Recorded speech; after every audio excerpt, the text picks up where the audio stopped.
Selamat datang di channel yang akan menemani malammu dengan kisah-kisah penuh imajinasi, kehangatan, dan petualangan sebelum tidur. Di sini, setiap cerita akan membawa kita masuk ke dunia ajaib yang tenang, lucu, kadang misterius, tapi selalu menyenangkan untuk didengarkan sambil memejamkan mata. Matikan lampu kamar, tarik selimutmu, dan biarkan suara cerita ini menemani malam yang lelah menjadi lebih damai. Karena setiap malam selalu punya cerita. Dan setiap cerita punya keajaiban yang bisa membuat hati lebih tenang sebelum tidur. Jangan lupa subscribe dan nyalakan loncengnya, agar kamu tidak ketinggalan kisah baru setiap malam. Selamat mendengarkan dan selamat berpetualang di dunia mimpi. Kekaisaran terhebat yang pernah ditakuti oleh seluruh kerajaan besar Eropa itu pada akhirnya harus runtuh berantakan secara tragis. Runtuhnya institusi agung ini bukanlah karena hancur oleh terjangan senjata dan meriam musuh dari luar, melainkan karena hilangnya ikatan ukhuwah di antara saudara seiman. Selama lebih dari 6 abad lamanya, Kekaisaran Utsmaniyah berdiri tegak dan megah sebagai perisai pelindung utama bagi kelangsungan umat Islam di seluruh dunia. Menyatukan berbagai macam etnis dan bangsa dari semenanjung Balkan hingga membentang ke hamparan gurun Afrika Utara di bawah satu panji tauhid yang kokoh. Namun benteng peradaban yang seakan tak tertembus ini justru hancur berderak dari dalam dinding pertahanannya sendiri. Ini adalah sebuah tragedi sejarah kelam yang membuktikan secara tak terbantahkan bahwa titik awal kehancuran besar umat Islam di sepanjang zaman selalu bermula dari benih perpecahan dan pudarnya rasa persaudaraan tulus di dalam tubuhnya sendiri. Di masa puncak kejayaannya, sumber kekuatan sejati dari Kekaisaran Utsmaniyah sesungguhnya bukanlah terletak pada pasukan Janisari yang legendaris ataupun pada meriam-meriam perunggunya yang berukuran raksasa. Kekuatan tak tertandingi itu lahir dari eratnya ikatan persaudaraan Islam yang melampaui batas-batas suku, warna kulit, dan bahasa. Orang Turki, Arab, Kurdi, dan Berber berdiri sejajar syaf ke syaf dalam ibadah sholat, lalu kemudian melangkah maju bahu-membahu menantang maut di medan pertempuran yang keras. Mereka tidak pernah mengenal sekat nasionalisme sempit ataupun kesombongan ras. Bagi mereka semua, kemuliaan hidup dan mati hanyalah ada dalam ketaatan yang tulus kepada Allah dan Rasul-Nya. Prinsip luhur inilah yang menjadikan umat Islam pada masa itu sebagai sebuah kekuatan raksasa yang tak tertandingi, yang langkahnya selalu menggentarkan hati raja-raja dari kerajaan-kerajaan besar di benua Eropa. Ikatan persaudaraan tanpa pamrih inilah yang dalam ajaran agama disebut sebagai ukhuwah Islamiyah. Sebuah pondasi spiritual nan kuat yang dibangun dan ditanamkan langsung oleh baginda Nabi Muhammad sejak fajar peradaban Islam di Madinah. Ikatan suci ini secara tegas mengajarkan bahwa seorang Muslim adalah saudara sekandung secara akidah bagi Muslim lainnya. Ia pantang saling merendahkan, tidak boleh saling menzolimi, dan haram hukumnya menyerahkan saudara seimannya kepada musuh. Selama para pemimpin dan rakyat Utsmaniyah memegang teguh prinsip persaudaraan ini di dalam dada mereka, tidak ada satupun kekuatan asing atau penjajah yang mampu menembus jantung pertahanan dunia Islam. Tidak peduli betapapun besar armada perang, artileri berat, atau pasukan jutaan tentara yang dikerahkan secara brutal dari barat. Namun, roda zaman tak henti berputar, dan kejayaan pun menghadapi ujiannya. Memasuki pertengahan hingga akhir abad ke-19 dan berlanjut ke awal abad ke-20, kekaisaran yang menua ini mulai menunjukkan tanda-tanda kelemahan struktural.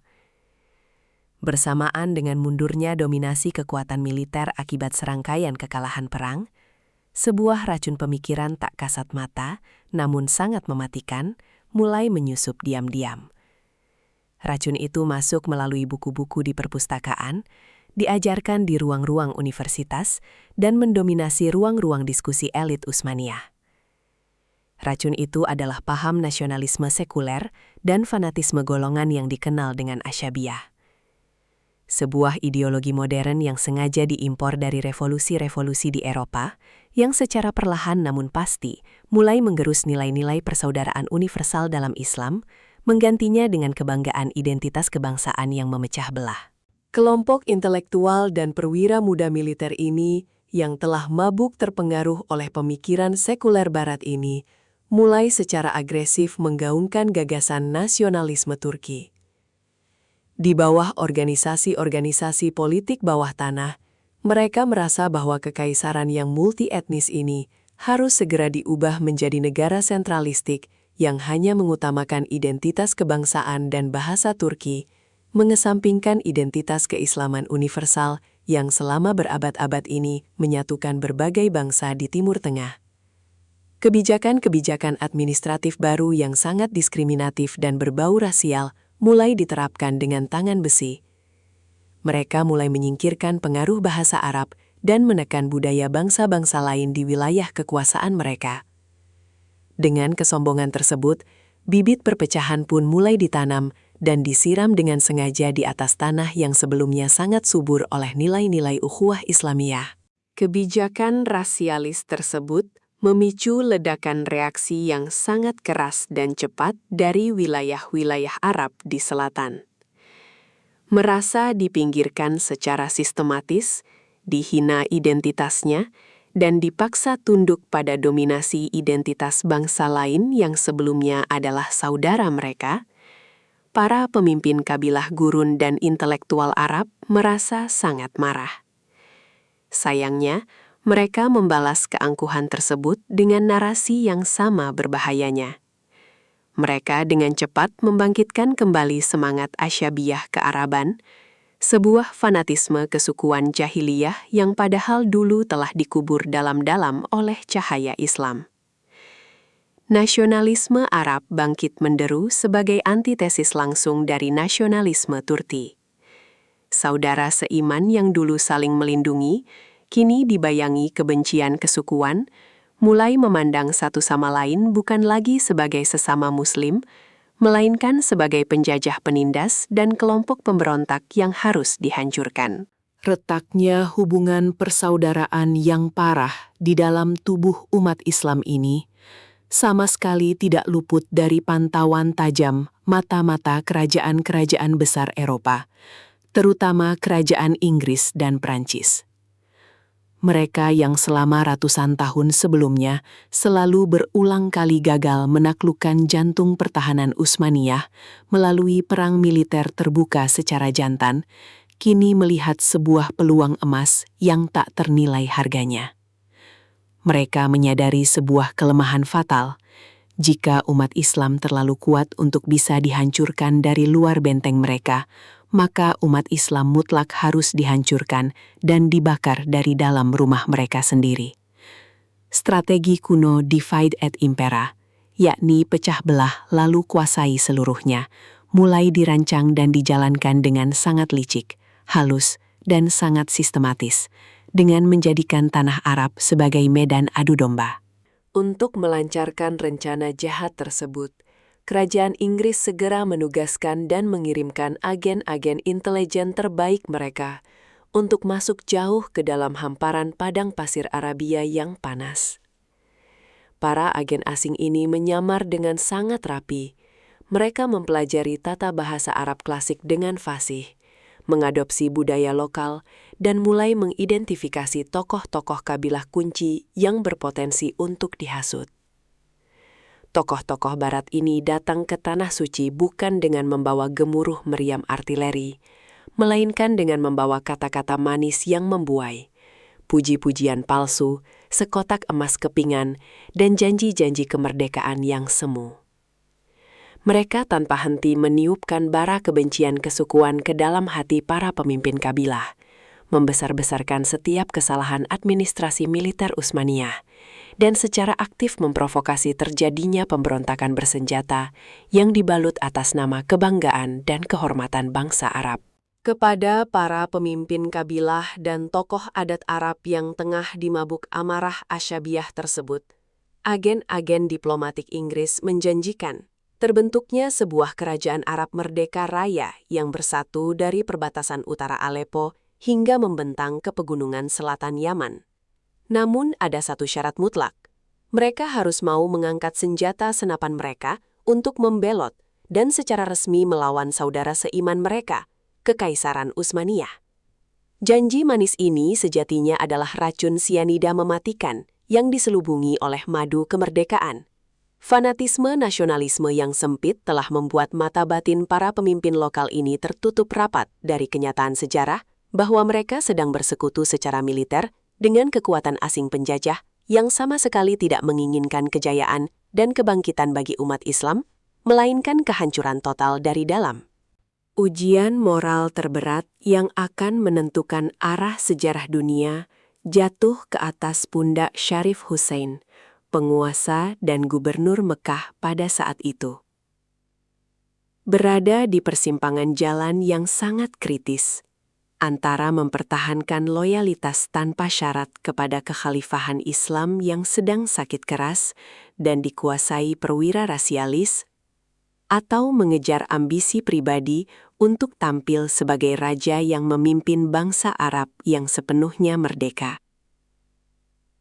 Pada akhirnya, pertahanan batin beliau runtuh terpedaya oleh tipu muslihat dan janji-janji palsu utusan kerajaan Inggris. Kebanggaan nasab keluarga, kehormatan kabilah, dan janji kekuasaan dihembuskan begitu kuat, hingga berhasil mengalahkan nalar suci ukhuwah Islamiyah. Sebuah kesepakatan militer rahasia pun segera ditandatangani di balik layar. Dan keputusan fatal yang tak bisa ditarik kembali ini akan merombak total lanskap politik Timur Tengah untuk selamanya. Tepat pada tahun 1916, pemberontakan besar-besaran bangsa Arab secara resmi dikobarkan memecah kesunyian padang pasir. Tembakan pertama senapan laras panjang yang diletuskan dari istana gubernur di Mekah menjadi tanda dimulainya pengkhianatan internal paling menyedihkan dalam catatan sejarah modern Islam.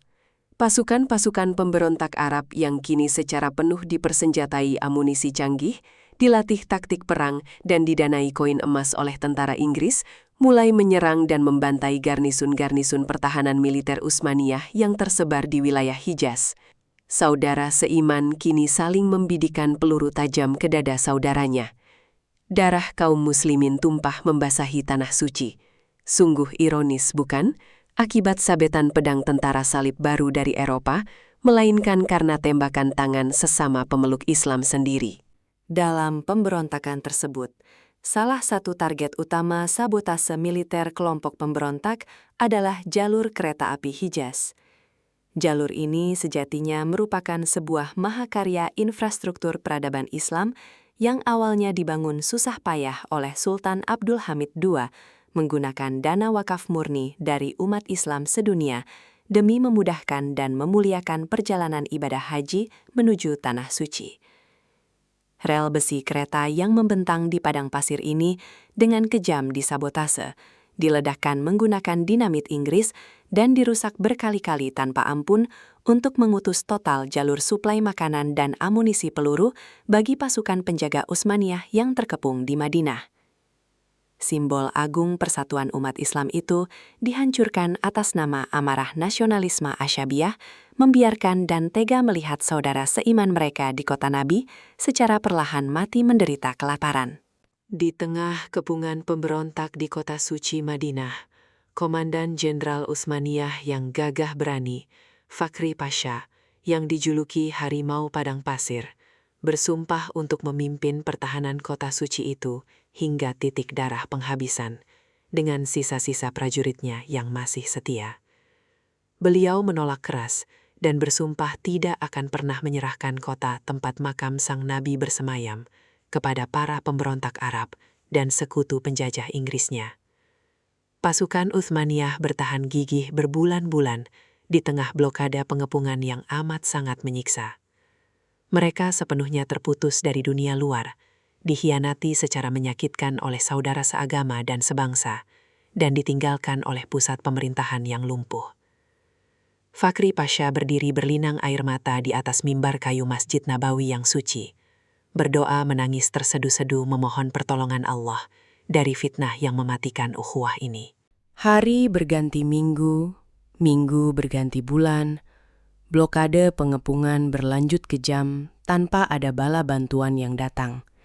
Bencana kelaparan ekstrim merajalela, merenggut nyawa demi nyawa di kalangan prajurit-prajurit muda penjaga Madinah. Kehabisan gandum dan roti, mereka terpaksa memakan rumput liar, merebus dedaunan pohon kurma yang kering, bahkan harus memakan serangga belalang tangkapan gurun hanya sekadar untuk bisa terus bernafas dan memegang senapan menjaga makam Rasulullah dari ancaman penjajahan bangsa asing. Sungguh sebuah tragedi sejarah yang teramat ironis dan mengoyak batin. Prajurit-prajurit Muslim ini mati perlahan kelaparan dan kehausan, bukan karena diblokade oleh barisan meriam tentara kafir dari Eropa, melainkan karena jalur nadi logistik mereka sengaja dihancurkan luluh lantak oleh kelompok sesama Muslim yang telah dibutakan mata hatinya oleh janji-janji manis kaum imperialis. Tidak hanya di wilayah suci Hijaz, di berbagai garis depan pertempuran brutal lainnya, mulai dari tanah bukit Palestina hingga ke lembah Suriah, pemandangan menyedihkan serupa terjadi setiap hari. Pemuda tentara Arab tanpa ragu menembaki pemuda tentara Turki, dan tentara Turki menembak mati tentara Arab sebagai balasan. Keduanya sama-sama mengucapkan 2 kalimat syahadat yang suci. Keduanya menunaikan sholat 5 waktu menghadap ke arah kiblat yang sama, dan keduanya sama-sama mengangkat tangan memohon kemenangan dari Tuhan Yang Maha Esa. Disinilah letak puncak kehancuran yang sangat mengerikan dari racun asyabiyah. Ideologi fanatisme kebangsaan ini secara radikal membuat seorang pemeluk Islam buta dan tidak lagi mengenali wajah saudaranya sendiri. Ia mengubah arah mata pedang dan peluru yang seharusnya diarahkan tepat menembus dada musuh Islam penindas, kini berbalik arah dan menusuk tajam merobek dada umat Islam itu sendiri. Sebagai akibat langsung dari perpecahan internal yang melumpuhkan total sendi-sendi pertahanan pasukan Utsmaniyah, pada bulan Desember tahun 1917, Komandan pasukan Inggris, Jenderal Edmund Allenby, berhasil berjalan kaki memasuki dan menduduki gerbang kota suci Yerusalem hampir tanpa perlawanan mematikan yang berarti. Buku sejarah mencatat dengan tinta darah momen yang sangat kelam ini. Untuk pertama kalinya dalam kurun waktu berabad-abad, sejak kota ini direbut kembali secara heroik oleh Panglima Besar Salahuddin Al-Ayyubi dari cengkeraman pasukan salib, Yerusalem kembali jatuh ke tangan kekuatan militer penjajah asing dari barat. Kemenangan luar biasa tentara Inggris ini sesungguhnya tidak akan pernah tercapai dengan mudah dan cepat jika tubuh umat Islam di wilayah itu kuat bersatu secara solid. Pengkhianatan internal di tanah Arablah yang secara sukarela membukakan gerbang pertahanan bagi sang musuh yang telah sangat lama berdiri kelaparan menunggu di luar benteng. Seakan domino yang terus berjatuhan setelah jatuhnya gerbang Yerusalem, garis pertahanan militer Kekaisaran Utsmaniyah di seluruh teritorial Arab seketika hancur berantakan, laksana rumah kartu yang diterjang angin badai. Pasukan invasi gabungan antara tentara Inggris dan milisi pemberontak Arab dengan persenjataan penuh terus bergerak maju tanpa hambatan berarti secara agresif, berhasil merebut kota bersejarah Damaskus dan kemudian disusul jatuhnya Aleppo. Kekaisaran tua yang memang sudah sangat kelelahan secara logistik, ekonomi, dan personel karena dipaksa berperang menghadapi kekuatan besar di berbagai front Eropa dan Asia selama badai Perang Dunia Pertama ini, kini benar-benar lumpuh tak berdaya. Penyakit kanker stadium akhir di dalam organ internal berupa racun nasionalisme sempit dan pengkhianatan terstruktur ini telah menggerogoti organ-organ vital kekaisaran hingga tidak ada lagi daya dan upaya untuk bisa bangkit melawan kejatuhan. Rangkaian kekalahan militer fatal yang beruntun dan memalukan ini, dengan kejam memaksa Kekaisaran Utsmaniyah untuk bertekuk lutut dan menyerah tanpa syarat pada kekuatan Sekutu Barat. Wilayah teritorialnya yang dulu membentang seluas 3 benua, kini dilucuti dan dibagi-bagi sebagai pampasan perang. Dan pada puncaknya, melalui keputusan politik Republik yang baru pada bulan Maret tahun 1924, institusi agung kekhalifahan Islam secara resmi dan permanen dihapuskan dari peta politik dunia. Sang benteng pelindung utama umat Islam telah mati secara tragis. Negara-negara Eropa dan Barat bersorak-sorai, merayakan kemenangan puncak sejarah peradaban mereka. Namun, perlu dipahami bahwa kemenangan sejati Barat sesungguhnya bukanlah kehebatan strategi atau kecanggihan senjata militer, melainkan keberhasilan mutlak operasi mereka untuk secara diam-diam menanamkan ideologi sekuler beracun yang sukses mencerabut akar kokoh persaudaraan Islam, lalu menggantinya secara permanen dengan sekat-sekat fanatisme kebangsaan yang berhasil memisahkan dan mengerdilkan kekuatan umat hingga hari ini. Lalu di ujung peperangan, pertanyaan besarnya adalah bagaimana sebenarnya nasib akhir para pemimpin dan kelompok Arab yang telah mengorbankan darah saudara seiman mereka dan yang sejak awal sangat dijanjikan sebuah kerajaan Arab merdeka raya oleh Barat. Sesuai dengan watak serakah para penjajah asing di sepanjang sejarah manusia, janji kemerdekaan agung itu ternyata hanyalah ilusi kosong belaka. Melalui pengkhianatan diplomatis yang dikenal sebagai Perjanjian Rahasia Sykes-Picot, pemerintah Inggris dan Perancis rupanya secara diam-diam penuh kelicikan telah membagi-bagi dan memotong-motong seluruh peta wilayah Timur Tengah semata-mata untuk kepentingan ekonomi mereka sendiri jauh sebelum asap peperangan usai. Kelompok Arab sama sekali tidak mendapatkan kemerdekaan tunggal berdaulat seperti yang dijanjikan dan diimpikan. Mereka menyadari bahwa mereka secara mengenaskan hanyalah dieksploitasi untuk sekadar berpindah tangan. Dari yang awalnya berada di bawah payung perlindungan saudara seiman, menjadi wilayah mandat koloni eksploitatif di bawah cengkraman taring daja para penjajah Eropa yang sesungguhnya.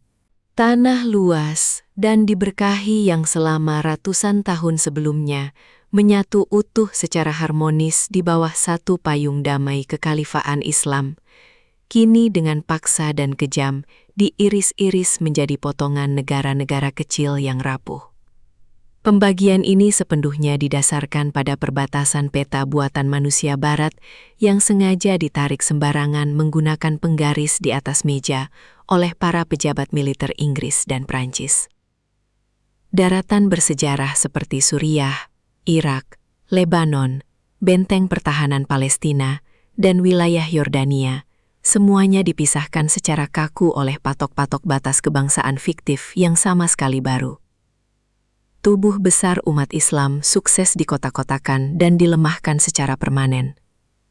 Dan sebagai imbasnya, konflik perebutan tanah perbatasan, pertikaian kekuasaan internal yang tidak berkesudahan, peperangan berdarah, dan kemudahan campur tangan militer asing terus berlanjut menyiksa masyarakat di atas tanah suci tersebut.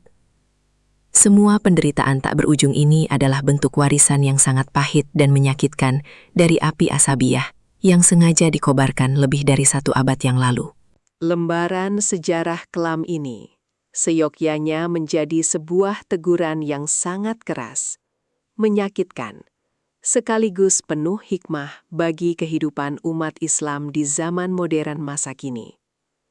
Rasulullah dengan kelembutan, namun ketegasannya yang abadi, telah lama memberikan peringatan menembus zaman, bahwasanya secara mutlak, bukanlah termasuk ke dalam golongan umat Islam, orang-orang yang senantiasa menyeru kepada paham asabiyah. Bukanlah dari golongan Islam, orang yang mengobarkan peperangan hanya karena membela asabiyah. Dan sungguh, bukanlah mati dalam keadaan baik orang yang mati karena mengedepankan asabiyah. Penyakit fanatisme buta terhadap golongan sendiri, kesombongan ras kesukuan, dan semangat nasionalisme sempit buta yang berani mengorbankan pondasi ikatan akidah ketauhidan merupakan sebuah virus kanker keimanan yang sangat berbahaya. Virus pemikiran ini secara efektif menguras dan melemahkan potensi energi umat, mematikan rasa keadilan dan empati kemanusiaan di dalam nurani manusia, serta dengan sukarela membuka pintu gerbang pertahanan selebar-lebarnya, mengundang masuk campur tangan dan eksploitasi pihak asing serta musuh-musuh agama Islam. Dan sedihnya, hingga detik bergulir pada hari ini di era modern, kita semua di seluruh belahan dunia, tanpa disadari, masih terus mewarisi dan merasakan kepahitan dampak langsung dari tragedi keruntuhan pondasi ukhuwah masa lalu tersebut. Betapa sering kita melihat kenyataan ironis, meskipun angka populasi demografis umat Islam global saat ini berhasil mencapai titik nyaris 2 miliar jiwa manusia, barisan raksasa ini acap kali terasa begitu ringan dan sangat lemah tanpa kekuatan nyata, persis bagaikan ribuan buih-buih rapuh di permukaan lautan yang mudah dihempas ombak badai. Jeritan tangis penderitaan tak berujung, genangan darah dan kemiskinan yang mencekik saudara-saudara seiman kita di berbagai belahan bumi konflik lainnya kerap kali dibiarkan, diabaikan, atau bahkan hanya dipandang sebelah mata oleh kita yang mengaku beriman. Alasan pengabaian ini sungguh sangat naif, semata-mata hanya karena mereka bernaung di bawah kain bendera negara yang berbeda, atau karena posisi mereka yang tersekat jauh di seberang batas garis patahan wilayah teritorial geografis modern yang kaku. Kenyataan pahit ini membuktikan dengan sangat jelas bahwa virus mematikan bernama asyabiyah masih subur mencengkram kuat, berakar dan bernapas dengan leluasa di dalam palung dada nurani umat Islam masa kini. Sekat-sekat ilusi inilah yang selalu mencegah lidah dan tangan kita untuk bisa bangkit bersatu menyuarakan kekuatan kebenaran sejati dan bersatu padu melawan kezoliman yang terus berulang menghantam persaudaraan kemanusiaan tanpa henti. Sejarah pilu dari runtuhnya kebesaran Kekaisaran Utsmaniyah sejatinya bukan sekadar kisah masa lalu, namun ia telah mengajarkan dan meninggalkan bagi umat Muslim modern hari ini satu pelajaran abadi yang teramat berharga untuk diingat sepanjang zaman. Pelajaran agung itu adalah bahwa sehebat dan sekokoh apapun dinding benteng raksasa pertahanan umat Islam dibangun di dunia ini, ia tidak akan pernah bisa dijebol dan dihancurkan luluh lantak ke tanah hanya oleh hantaman bola-bola meriam peluru musuh yang ditembakkan bertubi-tubi dari luar tembok pertahanan. Benteng agung tersebut pada akhirnya hanya bisa hancur berantakan ke tanah apabila kunci gembok pintunya sengaja dibukakan dengan sukarela dan penuh kebodohan dari dalam rumah oleh tangan-tangan saudaranya sendiri yang dilanda perselisihan internal buta dan karena sengaja dibiarkan pudarnya simpul kokoh persaudaraan ukhuwah keimanan. Oleh karena itu, di tengah kerasnya tantangan zaman sekarang, sudah tiba saatnya dan menjadi kewajiban mutlak bagi seluruh elemen umat Islam di dunia untuk bergerak serentak kembali merenungkan dan menyambung erat ikatan akidah agung yang sejatinya menyatukan darah kita semua dari ujung timur hingga ke batas barat.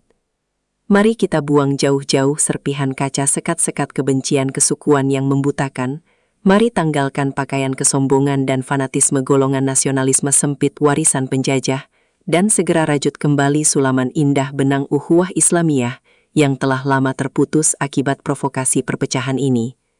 Ingatlah selalu dengan penuh keyakinan dan kebanggaan bahwa hanya dengan niat suci dan bersatunya miliaran kepingan hati dalam satu frekuensi keimanan dan kepedulian yang tulus dan ikhlas, maka fajar kebangkitan kembali kekuatan, kehormatan, keadilan sejati, dan kejayaan masa depan umat Islam yang hakiki di pentas peradaban manusia niscaya akan dapat segera terwujud dan diraih kembali dengan gilang gemilang, seperti janji Sang Pencipta alam semesta. Dan akhirnya, sampailah kita di penghujung cerita malam ini. Semoga kisah yang tadi menemani bisa membawa senyum kecil, rasa tenang, dan mimpi yang indah untuk malammu. Sekarang saatnya memejamkan mata, beristirahat, dan biarkan imajinasi membawa kita melanjutkan petualangan di dunia mimpi. Terima kasih sudah mendengarkan sampai akhir dan menjadi bagian dari perjalanan cerita di channel ini. Jangan lupa subscribe dan nyalakan loncengnya supaya kamu selalu ditemani kisah baru setiap malam. Sampai jumpa di cerita berikutnya. Selamat tidur, mimpi indah, dan semoga malammu penuh ketenangan.